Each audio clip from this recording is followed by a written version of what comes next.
नमस्कार प्यारे बच्चों। तो देखो, आज हम वैद्युत रसायन का पार्ट सेकंड पढ़ेंगे।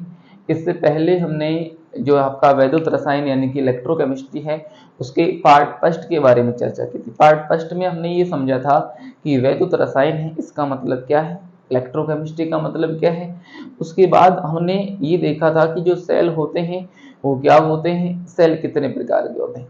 लास्ट में हमने ये जाना था कि जो आपका डैनियल सेल है, डैनियल सेल का निर्माण कैसे किया जाता है, उसमें एनोड क्या होता है, कैथोड क्या होता है, इन सब के बारे में हमने चर्चा की थी। आज के इस वीडियो में हम ये देखेंगे कि जो आपका डैनियल सेल है यानी कि जो आपका गैल्वेनिक सेल है उसमें एनोड पर कौन सी रासायनिक अभिक्रिया होती है, कैथोड पर कौन सी रासायनिक अभिक्रिया होती है, और डैनियल सेल की जो संपूर्ण सेल अभिक्रिया है वो क्या है। इसके बाद हम ये समझेंगे कि जो आपका डैनियल सेल था उसमें आपने एक लवण सेतु कांच की यू आकार की एक नली लगाई थी, वो क्या होती है, वो क्या काम करती है, इन सब के बारे में हम चर्चा करेंगे। तथा लास्ट में हम ये देखेंगे कि एक जो आपका गैल्वेनिक सेल है यानी कि जो आपका एक वैद्युत रासायनिक सेल है उसको किस प्रकार से प्रदर्शित यानी कि व्यक्त किया जाता है। तो चलो शुरू करते हैं विद्युत रसायन का लेक्चर नंबर 2, डैनियल सेल के एनोड और कैथोड पर होने वाली रासायनिक अभिक्रियाएं। टॉपिक है प्यारे बच्चों आज का आपका डैनियल सेल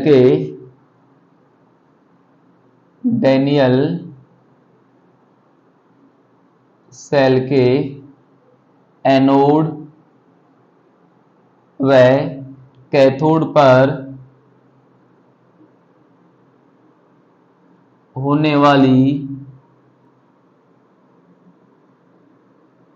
रासायनिक अभिक्रिया,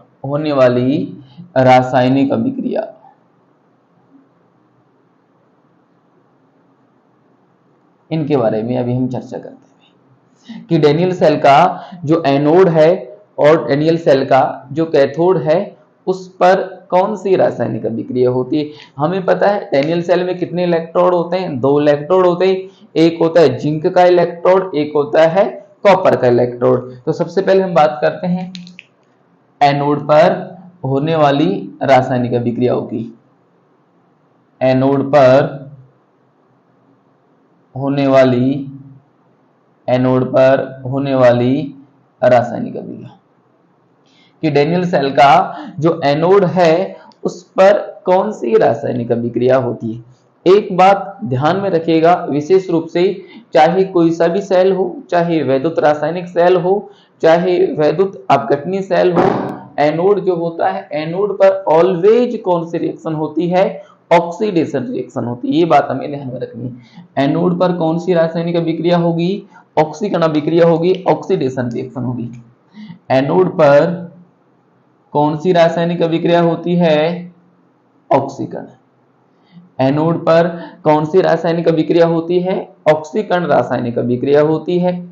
अब आपका जो डैनियल सेल था उसमें एनोड कौन था, जिंक धातु की जो रॉड थी, जिंक मेटल की जो रॉड थी वो किसका काम करती थी, एनोड का यहाँ पे काम करती थी। यानी कि हम एनोड का क्या करेंगे, अब ऑक्सीकरण करेंगे। देखो भाई, जिंक ये सॉलिड स्टेट में था, जब ये यहां से 2 इलेक्ट्रॉन लूज कर देगा तो क्या बनेगा, जिंक +2 ये चला जाएगा एक्वस सॉल्यूशन में, प्लस हमें क्या मिलेंगे, 2 इलेक्ट्रॉन मिलेंगे। तो ये होती है डैनियल सेल के एनोड पर होने वाली रासायनिक अभिक्रिया।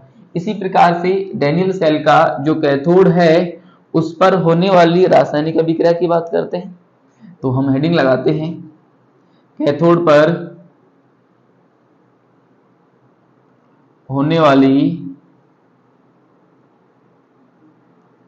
रासायनिक अभिक्रिया,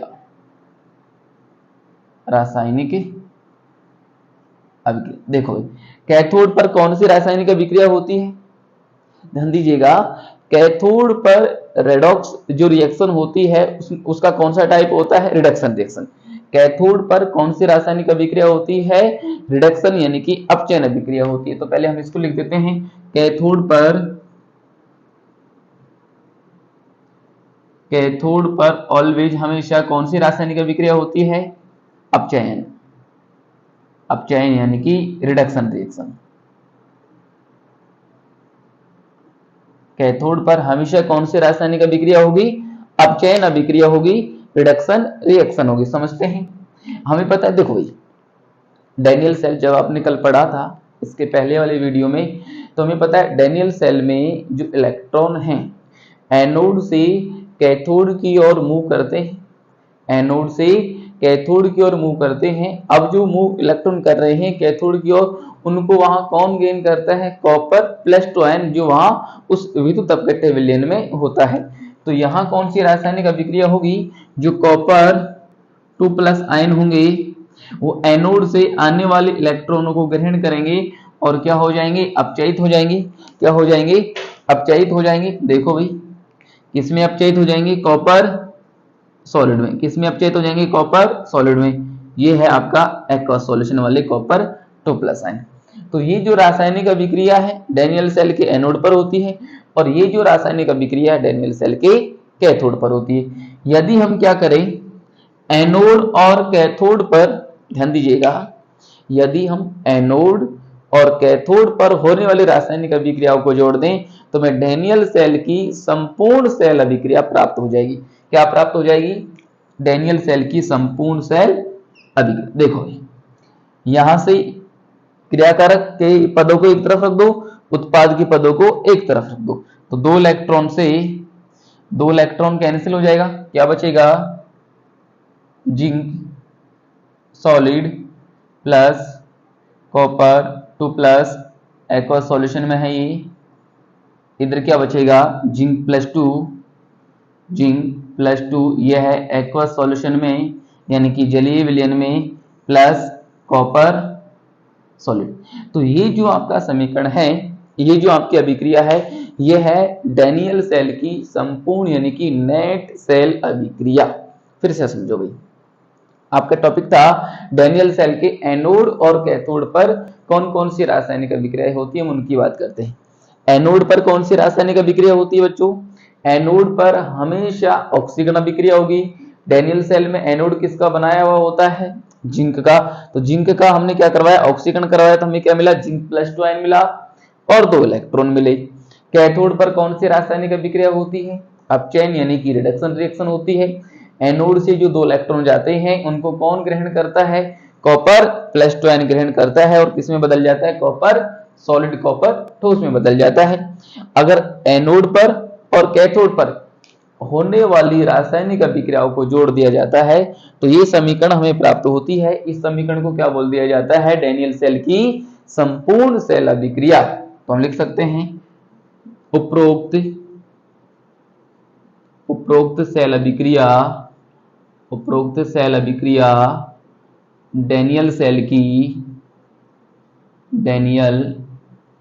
सेल की संपूर्ण यानी कि नेट सेल अभिक्रिया है, नेट सेल अभिक्रिया है। तो ये हमने देखा कि डैनियल सेल की संपूर्ण सेल अभिक्रिया, डैनियल सेल के 2 अर्ध सेल यानी कि एनोड पर कौन सी रासायनिक अभिक्रिया होती है और कैथोड पर कौन सी रासायनिक अभिक्रिया होती है। अब इसके आगे हम दूसरा टॉपिक पढ़ें उससे पहले आप इसको नोट कीजिएगा एक बार।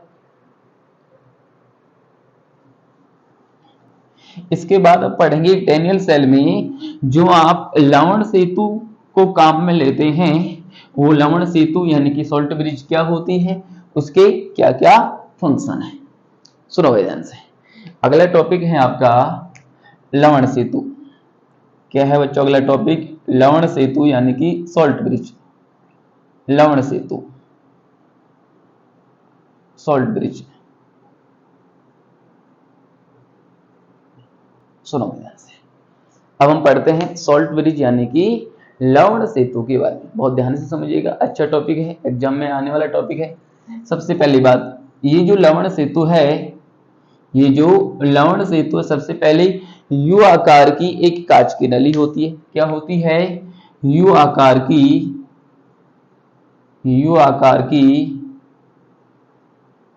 कांच की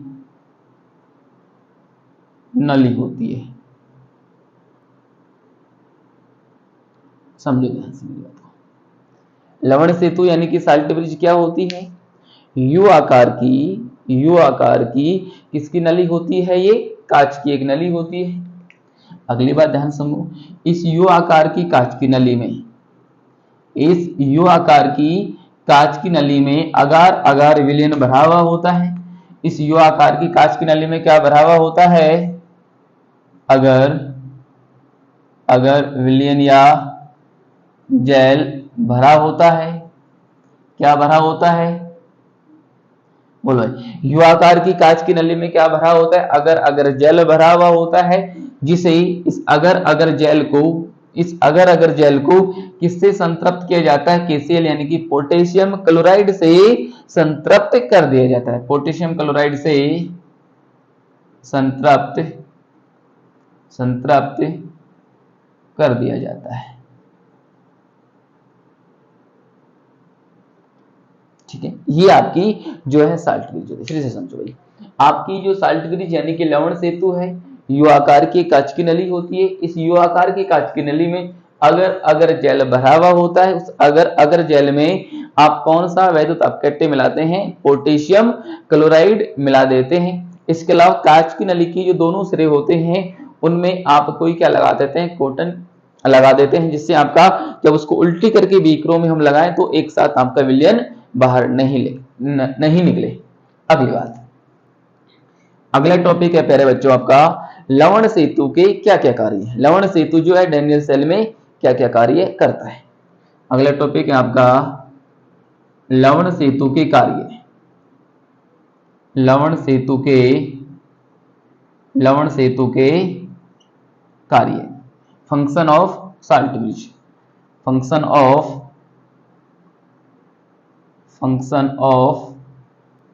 साल्ट ब्रिज। सुनो भाई, लवण सेतु के क्या क्या कार्य हो सकते हैं। सबसे पहली बात करें तो लवण सेतु क्या करता है? सेल के आंतरिक परिपथ को पूर्ण करता है। सेल के इंटरनल सर्किट को कंप्लीट करता है। पहला काम क्या है लवण सेतु का? यह